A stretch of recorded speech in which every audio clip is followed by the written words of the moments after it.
Let's get into it. I do want to thank our sponsor, and that is Tangem. This is a place where you guys can get into self-custody, and self-custody is a very good practice for your crypto journey. If you're brand new, Tangem is the place for you. You can get your tokens off of centralized exchanges into your own self-custody wallet and start to navigate all these CEXs very easily. And the way to do it is go to tangem.com and, of course, click the Get Tangem button. That's going to give you the 3-card set. Get that one.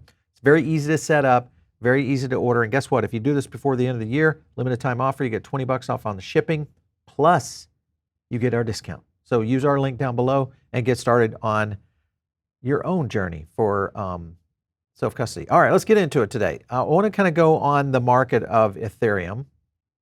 And with ETH, and if you look at where Bitcoin has been going over the last little bit, we just talked about this earlier on another show, but Bitcoin has continued to evacuate some over this last week in terms of just total net outflow. But if you look at ETH, could we be seeing another cycle? That's that mid chart right there in the green.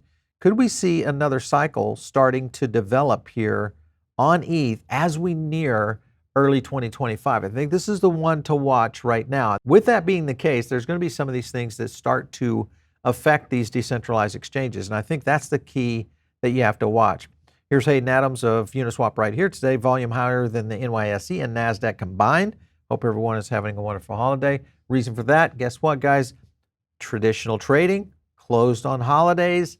DEXs not closed. I want to jump over to DeFi Llama because this is experiencing what was the biggest trading day in crypto's history. All of that happened on DEXs. And if you just look at the growth right here, I'll zoom in on this, just over the last 6 to 12 months, this is the kind of growth that we're starting to see on decentralized exchanges. You take a look at some of the activity, of course, right there in terms of profits and earnings. You've got Tether leading the pack there, but guess who is right there at number 5? Uniswap, right there. 24-hour fees, over 3 million. You've got ENS in there, also PancakeSwap, etc. The point being is that we're continuing to see a lot of growth in these decentralized exchanges. If you look at just what Uniswap is doing, you probably have been hearing about this quite a bit. We've talked about it a couple of times, is the Unichain. A couple of the dates to watch is Monday, January 6th. This is where the Unichain Sepolia will undergo a scheduled upgrade and enable all of these fault proofs to occur. So again, this is the technology that's going to start rolling out that will really start to shift the narrative for Uniswap. Look, if you look at what's happening on Aerodrome, now this would be kind of the Uniswap of base. This is a good example, and this is comparison of where Aerodrome is going and where Uniswap is. Though Uniswap is growing here since October, base and Aerodrome has been growing much more. Now, the reason behind this, again, is because Uniswap has not rolled out their multi-chain. And a couple of things I want to hit on right here. Many DEXs that are effectively Uniswap forks were successful just by basically being early. And they're exactly right. PancakeSwap, BNB, Arbitrum on Camelot, QuickSwap, Polygon, Aerodrome on Base. So I want to jump to a clip, and this is going to give you some narrative on why Aerodrome may not necessarily hold its pole position very long. Take a look. For Base in particular, how does Solana plan to compete against the inherent advantages that a Coinbase incubated layer 2 has? I don't think that Base long-term can compete with Solana. I'm going to be honest. Why do people consider Base to be competitive with Solana right now? Well, because it's fast and cheap. Okay. How scalable is that infrastructure? How decentralized is it? Well, when you bring that up with folks today, oftentimes the answer you'll get is, well, users don't care about decentralization. What I find to be really interesting about that is it's the same people who are saying that then will flip in the same conversation and say the reason why Ethereum mainnet is better placed in Solana is because it's more decentralized. So which is it? Does decentralization matter or not, right? The corporate L2s, such as Base, I think it's far worse than being parasitic. I think it's cannibalistic. Here's DeFi Llama, and again, this is Uniswap. Developers continue to grow in a very big way. This is something because they do like decentralized platforms, and I think that's where Uniswap wins this race. So again, very positive. I would agree, maybe in a different way to what Lily was talking about. Further into this, here's Ron Sean Adams. He's talking about this is a big one, folks, massive escalation by the SEC and the White House. Obviously, Uniswap was a target of a Wells notice. I think all of that starts to change. All of that is going to change with this new regulation, and they could win big very, very early. Come January 20th, Mr. Gensler will be stepping down. All right, the other thing you got to kind of keep an eye on is the CFTC. One of the things that regulation will do is it will start to at least get a much better position, so we won't start to see the CFTC become the new SEC of old in going out here and doing all these crazy things. Because remember, we had Uniswap settling with the CFTC for 175K. So now if you look at where we've seen tokenized stocks, this is something that most likely will start to occur on decentralized exchanges. And if you just look at the growth of this is a good example of it. And then you kind of compare to some of this down below. You've got Coinbase in there, NVIDIA, et cetera. All of these, I'll zoom in on that right there. All of these eventually will be tokenized underlying stocks that will be available and tradable on these decentralized exchanges. To me, this puts a lot of heat on Wall Street as a whole. It also puts a lot of heat, I think, on the financial ecosystem. This is where I think 2025 could be the year of the DEX. All right, so just as a reminder, this is really already here. It's just a matter that it's not available here in the United States. But when it does become available, and I think it's just a matter of time, that is, I think, going to be a big trigger, again, that will be very favorable to the DEXs. One other thing to note is that just look at the Uniswap and the decentralized exchange growth that we saw during the holiday season. Well, weekends, nights, holidays, well, Wall Street's not open. I wonder if they're going to change their tune and start to go to 24/7, 365, because that's what's happening on decentralized exchanges. So just be aware, that's another big explosion that's going to expose how and what you can do on a DEX, which could change a lot of the trader habits. So be on the lookout for that. Other things to look at in terms of real world asset value, these are the networks that potentially will be part of that. Ethereum leading the way, but guess who number 2 is? Avalanche. This is one that you got to keep an eye on.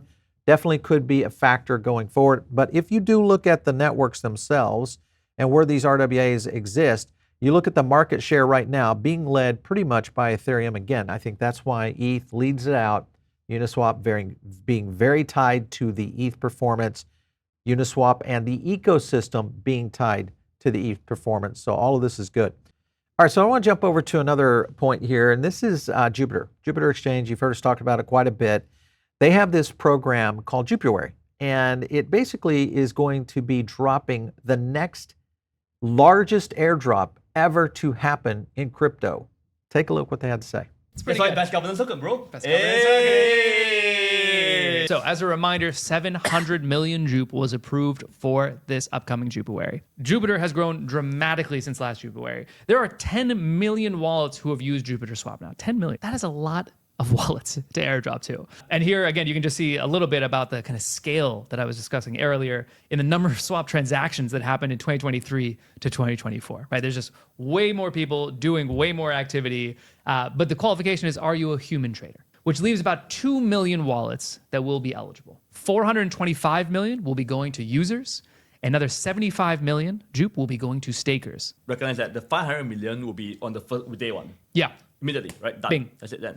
If you are both a swap user and you're an expert trader and you're a staker, you are eligible for all of the airdrops. This is not just like, oh, you fall into only one bucket. So you can kind of stack these personas together based on your activity. Is the snapshot taken already? Yes, it is. The snapshot was taken back in November. But if you look at the acceleration of brands, it has all been about these airdrops. And I think a good proof is what happened with PENGU. Look at PENGU jumping over Bonk. And again, this was PENGU doing a massive airdrop out there. This is something I continue to talk about. It's going to be the new marketing strategy, I think, for not only in crypto, but I think many companies eventually will get to this point of understanding how airdrops work. It is going to be huge. You look at the top performing coins over the last 90 days. There we go. We've got Virtuals, Hype, PENGU right there at number 3. And then, of course, you can kind of see further on down. All right, I want to go to a clip here because this is going to get into a JUPiter Exchange. And Luca, who is the CEO of Pudgy Penguins, also the token, PENGU, gets into some details of what could be going or getting ready to happen with JUPiter. Take a look. Why did these investors, price us at a way bigger multiple than what our EBITDA reflects? And it's because of our revenue potential that comes from taking care of our community. So that's like the interesting part. I would actually say the community is the business, right? Like if everyone hated him and he had no community, somebody would come out and, the problem is everyone thinks that the product is the moat. Now you have an amazing product, right? But somebody could go with the existing product that he has and works backwards, get a bunch of engineers, raise a bunch of money, and maybe create a similar product. So many have tried. Right. So many, but the reason why that never gains any traction is because he's developed a community and a brand, and then those people are never going to pivot over. I always thought Solana was broken until I used Jupiter. Oh, really? I swear. So I bought so much Solana. It's my biggest crypto holding. Really? But wow. It wasn't until I used your product, I was like, okay, now I see Solana's use case. So, because it's so important. It's like the nucleus, the center point to the entire ecosystem, in my opinion, right? If I was in the Solana ecosystem, I think I would be this guy, right? Which is great, because now I'm excited for some worthy competition. You're going to get it, bro. I'm going to get it. I'm excited for it. Get it. Good luck. Jupiter EVM? Nah, not EVS. Why not? Yeah, we have our game. Yeah, Okay. we'll see. Yeah. Okay. Well, if you do, let me know. I'll let you know for sure. Because for me to win my game, I got to get on the Jupiter. I got to get on the Jupiter. Let's go. Okay. Yeah. We'll leave the alpha. He's holding the alpha. I've been messaging him about it. He won't respond. It's the only time he doesn't respond is when I ask him about EVM Jupiter. It'd be great, man. I mean, I love Uniswap too, so. One of the things that's happened in Solana before, if everybody remembers, was the Seeker. And remember the first phone that came out, the Solana Saga? Part of that was all built off of an airdrop. In fact, there's rumors out there that said that the Solana Saga phone may have been shelved had it not been for those airdrops to launch it. And if you guys remember, if you're holding one of those phones right now, that's the value of just the phone itself, which was $500 at the time. Now it's 3x of that, and we're not even a bull run. Another thing to consider here is there's more phones out there within a digital ecosystem, especially around crypto. One of them is called Jambo. And this one's a little different because it's going after the budget-minded market or the emerging markets. 665,000 phone orders right now, mainly because this is a very inexpensive phone. It's a $99 phone. This, again, will start to open up, and you'll notice a lot of familiar faces right in there. This is the founder of the Jambo phone. Of course, you got Bonk locked in. What does that mean? Most likely is an airdrop coming in, just like what happened on the first Saga phone. Bonk was one of the winners there. One thing to note here, back to Luca's point, is in terms of building communities, if you think about airdrops, there's been nothing bigger than the Uniswap airdrop. And when you think about communities, I would argue that the Uniswap community also effectively one of the largest out there, again, because of these kinds of activities. So just take a look at Jupiter, where it was on its high. This is going back to about $1.38 back in, what was that, early December. It's been continuing to fall. This could be one of the best plays out there, 72% back to its high from where it's trading right now. There's many others out there. If you look at Uniswap, almost similarly, it's about the same thing, another 40 to 50% possible reversal here as we go into early 2025. That's what we're watching right now. We'll continue, guys, to bring you more of our alpha on what we think could be going into 2025 early.